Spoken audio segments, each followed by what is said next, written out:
In this video, I'm gonna teach you how to play Pixark with friends. It's a very easy process, so make sure to follow along. Pixark features online multiplayer, so you will be able to play with your friends as long as both of you are on the same platform, and one of you will have to host the game and everyone else will be able to join. You can have multiple people on the same session, and like I mentioned, all that you have to do is first host the game. So from the home screen, go into host/local, or if you select join Pixark, you will also see the option available.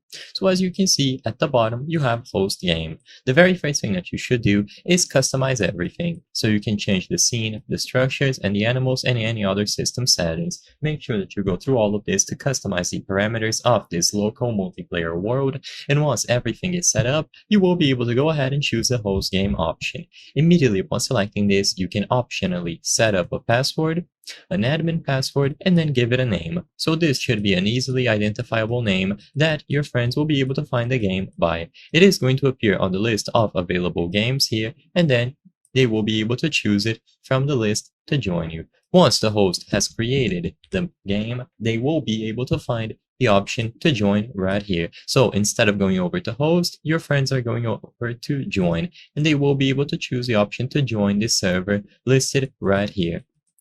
Now, all that you have to do is stay on the world. So whoever is hosting the game cannot exit out of the world. Once they exit out of the world, the server is going to go down. So whoever is hosting needs to make sure that they can be online at most times, and it's recommended to have the person with the best computer host the server. This will minimize lag and any other performance issues that you might have. I hope I was able to help you on how to play Pixark with friends. If this video helped you, please be sure to leave a like and subscribe for more very easy tips. Thank you for watching.